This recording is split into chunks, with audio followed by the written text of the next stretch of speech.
उत्तराखंड अपनी समृद्ध संस्कृति और परंपराओं के लिए जाना जाता है। चलिए आज आपको रूबरू करवाती हूँ उत्तराखंड की एक लोक परंपरा से। उत्तराखंड के कुमाऊं में एक खास परंपरा है जिसे भिटौली कहा जाता है। हर विवाहित महिला, चाहे वह नवविवाहित दुल्हन हो या फिर बूढ़ी सासू माँ, उसे इंतजार रहता है भिटौली का। भिटौली को त्योहार नहीं बल्कि दशकों से चली आ रही एक परंपरा है। चैत्र मास का पूरा महीना भिटौली का महीना कहलाता है। इस महीने विवाहिता को मायके से आने वाली भिटौली का इंतजार जो रहता है। भिटौली से जुड़ी बेहद प्रचलित लोक कथा है जो भाई का बहन के प्रति और बहन का भाई के प्रति प्रेम की अद्भुत मिसाल बयां करती है। एक महिला एक गांव में अकेली रहती थी। उसका पति अब इस दुनिया में नहीं था। उसके 2 छोटे छोटे बच्चे थे। बेटी बड़ी थी और बेटा छोटा। 9 साल की होते होते बेटी की शादी हो गई और वो दूर अपने ससुराल चली गई। जब उसका भाई 12-13 साल का हो गया तब उसकी माँ ने बताया कि उसकी एक बहन भी है जिसकी शादी दूर गांव में हुई है और हम आज तक उसकी खोज खबर करने उसके ससुराल नहीं जा पाए। पता नहीं तेरी दीदी किस हाल में होगी। कितने त्योहार आए, कितने गए, लेकिन ना हम उसके ससुराल गए और ना ही उसे अपने पास बुलाया। यह कहकर वह रोने लगी।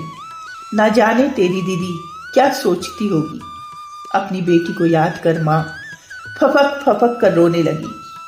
माँ की बात सुनकर बेटे ने कहा, माँ तू रो मत, मैं अपनी दीदी के ससुराल जाऊंगा और उसकी खोज खबर लेकर आऊंगा।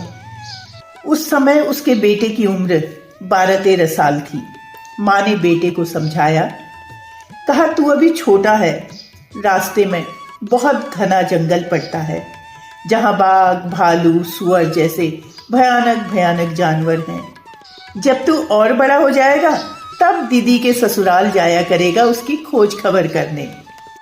बेटा रोज जिद करता दीदी के ससुराल जाने की। आखिर माँ को इजाजत देनी ही पड़ी। माँ ने सोचा, इतने साल बाद मेरा बेटा अपनी बहन के ससुराल जा रहा है तो खाली हाथ कैसे जाएगा। तब माँ ने कई पकवान बनाए, एक पोटली तैयार की, उसमें एक धोती, कुछ पैसे और फल फ्रूट्स रखे। पूरी तैयारी कर माँ ने बेटे को रात में जल्दी सोने को कहा ताकि वह सूरज निकलने से पहले ही रवाना हो सके, दोपहर तक वहां पहुंच जाए और रात होने से पहले पहले वापस आ जाए। भाई की तो खुशी का ठिकाना नहीं था। सवेरे जल्दी उठकर नहा धोकर तैयार हो गया। माँ ने बेटी के लिए तैयार की गई पोटली और एक डंडा बेटे को दिया और उसे हिदायत दी कि रास्ता जंगल वाला है, संभल कर जाना और समय रहते वापस आ जाना। भाई रास्ते भर अपनी दीदी के बारे में सोचता रहा। दीदी कैसी दिखती होगी, उसका घर कैसा होगा, वो कैसे रहती होगी, क्या वो मुझे पहचानेगी, वो मुझे देखकर कितनी खुश होगी। यही सब सोचते सोचते वह दीदी के ससुराल पहुंच गया। उसने देखा दीदी के घर पर सन्नाटा है। उसे वहां कोई नहीं दिखाई दिया। उसने दीदी को आवाज दी, दीदी तू कहाँ है, दीदी तू कहाँ है। खेत में जाकर देखा, ऊपर नीचे सब जगह देखा, लेकिन दीदी कहीं नहीं दिखी। उसने देखा दरवाजा तो खुला है। वो घर के अंदर गया। उसने देखा उसकी दीदी तो बहुत गहरी नींद में सोई है। वो दीदी के पास ही बैठ गया, उसे निहारने लगा और दीदी के उठने का इंतजार करने लगा।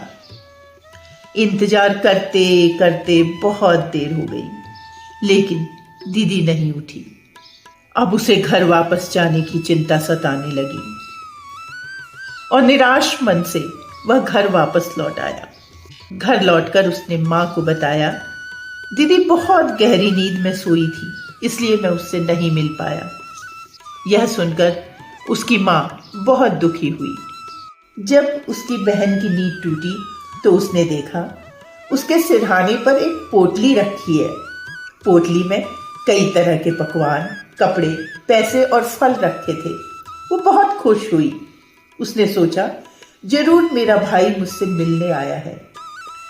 वो जोर जोर से भाई को आवाज लगाती कि तू कहाँ है।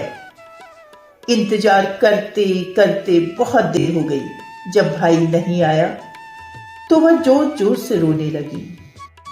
पागलों की तरह भाई को इधर उधर ढूंढती, लेकिन उसे भाई कहीं नहीं मिला और इसी वियोग में रोते रोते उसने अपने प्राण त्याग दिए। तब से बेटी को, बहन को भिटौली देने की परंपरा की शुरुआत हुई। जब भाई अपनी बहन से मिलने उसके ससुराल गया था तो वो चैत का महीना था। इस तरह से साल में कम से कम एक बार अपनी बहन से भेंट करने का रिवाज शुरू हुआ। इसी भेंट को भिटौली कहा जाता है और आज भी कुमाऊं में हर विवाहिता चैत मास के आते ही भिटौली का इंतजार करती है।